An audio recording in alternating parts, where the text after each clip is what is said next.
Good afternoon, I'm Vashon Brown with the Midday News. Special welcome if you're watching on onespotmedia.com. A reminder as well that you can watch TVJ live by downloading our One Spot Media app in the Google Play Store or the App Store. That's the number 1 followed by the words Spot Media.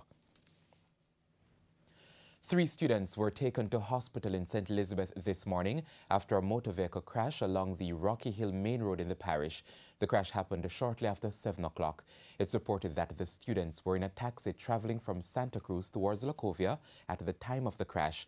It's understood that the taxi driver stopped the vehicle to pick up a passenger when a truck then slammed into the back of the taxi.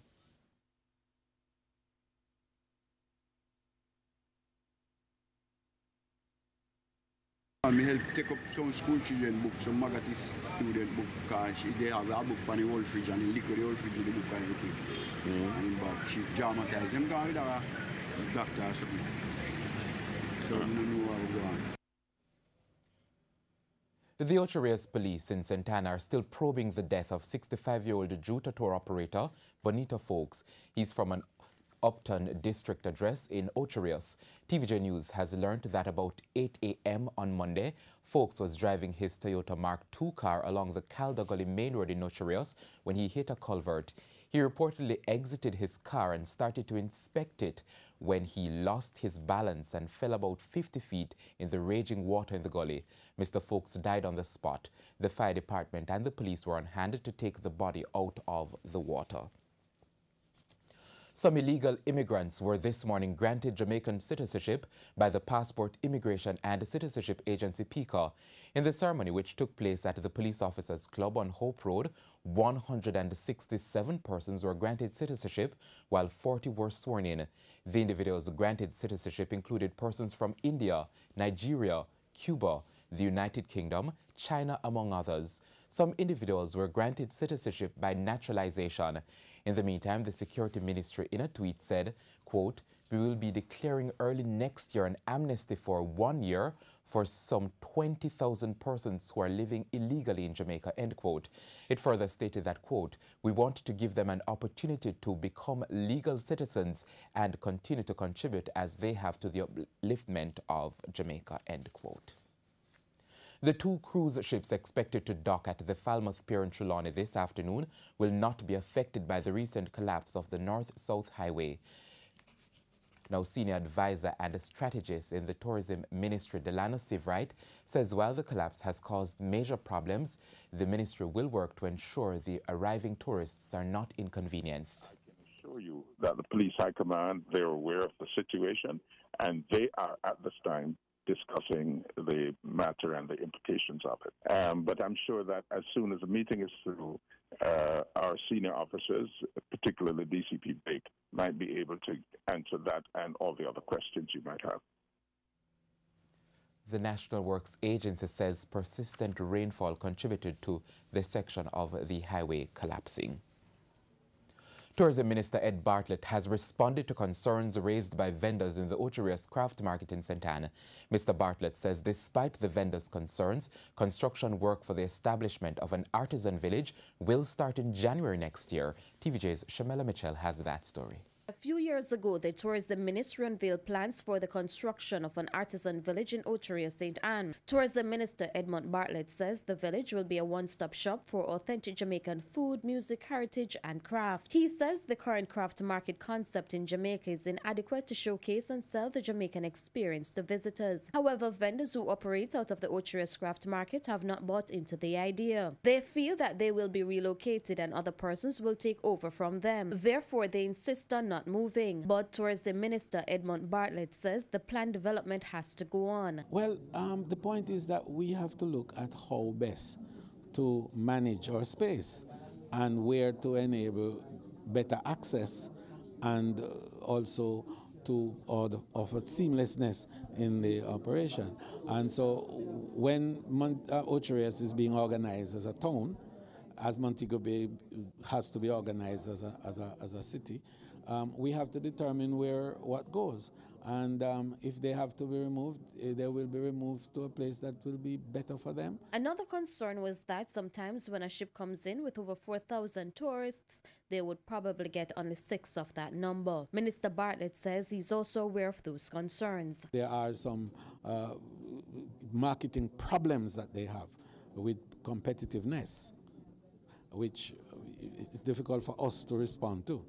But at the same time, the more visitors we bring, the more the opportunity will be there for them to get business. Minister Bartlett says the tourism sector is looking to produce more locally derived products that are more fashionable for visitors to desire. Visitors don't come to Jamaica to buy made in China and made in Japan and a multiplicity of similar goods that they can pick up anywhere else in the world. They come here primarily to buy made in Jamaica things, authentic Jamaican things. And we have to do much more. And this is one of the reasons that the new craft policy has now come on stream. Shamela Mitchell, TVJ News. Despite the agricultural issues of the frosty pot rot disease threatening cocoa production and excessive rains stalling fruit and vegetable production, there is some good news from the agriculture sector. At a press briefing yesterday, Agriculture Minister Carl Samuda pointed out that other producers have been doing well this year. We have more in this report. Has been fighting the frosty pot rot disease for several years. But on Wednesday, Agriculture Minister Carl Samuda announced the drastic measures as the industry has been losing the fight. The transportation of cocoa, the cocoa plant, or any form of cocoa across parishes has now been restricted as the disease has seriously impacted production in almost every cocoa producing parish. So the cocoa industry in the parishes of, correct me if I'm wrong, St. Catherine, St. Mary, and Clarendon will be on suspension for at least 3 years. 3 to 5 years, and those are the harsh realities.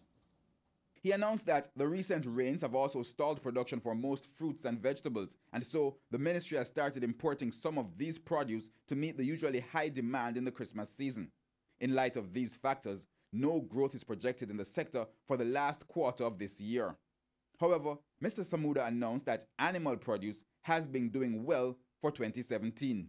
Again, we have seen an increase in the production of meat, poultry, that has exceeded anything we have seen in our history. The largest production of poultry meat has occurred. In addition to that, so too has eggs. So in 3 areas, we are finding tremendous growth in poultry meat, in egg production, and in pork. He says based on the production figures so far, a 2% growth in poultry production and a 4% growth in egg production is expected for this year in comparison to production figures for 2016. Herman Green, TVJ News. Mayor of Mandeville, Donovan Mitchell, announced major traffic changes for the Mandeville Town Centre during the Christmas season. Bashco along Manchester Road, Wholesome Bakery along Main Street, and Willowgate Plaza on the southern side of Manchester Road will be closed off to vehicular traffic on December 23 at 2 p.m. Other transportation, public passenger vehicles will be diverted to that open lot beside the NCB bank that we're going to be fixing up. And you'll be only allowed to come into the town centre and leave out in a certain manner. No trucks will be allowed into the town centre starting at midnight on December 22. We go now to news overseas, and we go to the United States. The White House and the State Department both stated Wednesday that the U.S. is not ready to begin talks with North Korea. This comes a day after Secretary of State Rex Tillerson had suggested that the two sides could start negotiating without preconditions. We go to the CNN for more. Tonight, a bold stroke from America's top diplomat leaves an opening for drawing down tensions with Kim Jong-un. Secretary of State Rex Tillerson says America's ready to sit down and talk with North Korea with no preconditions. Let's just meet, and we can talk about the weather if you want. We can talk about whether it's going to be a square table or a round table, if that's what you're excited about. But can we at least sit down and see each other face to face? Tillerson's not on the same page with President Trump. The White House telling CNN tonight that given North Korea's most recent missile test, clearly right now is not the time for negotiations. President Trump tweeted in October that Tillerson was, quote, wasting his time trying to negotiate with Little Rocket Man. The White House says Kim's regime has to show it's willing to end its nuclear weapons program and has to stop provoking the U.S. before any talks can even start, something Tillerson himself said in April. North Korea must take concrete steps to reduce the threat that its illegal weapons programs pose to the United States and our allies before we can even consider talks. Tillerson now says it's not realistic to expect Kim to commit to giving up his weapons before talking to the North Koreans. But he does say Kim has to pause his missile tests if they talk. And his spokesperson said as long as North Korea is launching missiles and testing nuclear bombs, they're not showing they're serious about talking. And we go now to sports. President of the Jamaica Olympic Association, Christopher Samuda, has provided the reason for parting company with 3 office staff members last Friday at the Umbrella Sporting Organization. Reacting to a report by TVJ Sports on Monday that the JOA had parted company with the Games coordinator Grace Collymore, accountant Oswald Chinku, and trainee-turned-employee Amika Livingston, JOA boss Christopher Samuda had this response. What I wanted to make clear that the termination was not in the context of firing. And it is unfortunate that reports were made that the inference could be drawn because it hurts those individuals and they are feeling hurt. The rationale is that we are, of course, restructuring the JOA, and regrettably the skill sets that we require now were not resident in those persons. But of course we will be embarking on other enterprises in the near future, and they are quite willing to rejoin. But the parting was absolutely amicable, and they understood. A 4th member of staff, Marjorie Brown, remains employed by the JOA. Samuda also indicated that the JOA was not without blame for failing to improve the skill set of its staff. Perhaps we have a measure of blame because when persons are in your organizations, you should engage in training, and I think we could have done better where that is concerned. But they're fine individuals with a lot of potential, and I have no doubt that they will maintain contact with us and make a contribution to the sport in Jamaica and the Olympic movement. In the meantime, the JOA boss expressed satisfaction that Jamaica will compete in both rugby and women's basketball for the first time at the Commonwealth Games in April. The JOA is absolutely proud where that is concerned. And we are not only proud on the basis that it is the first time that we'll be entering, but if you look at the energy, you look at the inputs that went into success, you will recognize that we are very serious in terms of our constituent members ensuring that they not only give the athletes the opportunity on the international stage, but they create the value and they create the character in the athlete that will enable them to do so. CEO of the JOA, Ryan Foster, who says it will cost over 1.2 billion Jamaican dollars to fund all sporting associations, reaffirmed his support of the development of sports on the island. We have 41 member associations and it costs 20-30 million to run an association. You're talking about $1.2 billion to effectively develop, participate in games, and life after games. Now that's 1.2 billion, that's a big business. Reporting for TVJ Sports, I'm Simon Preston. And for the record, at no point did TVJ Sports say that the JOA fired any of its employees, or reports stated that the JOA parted company with the 3 employees.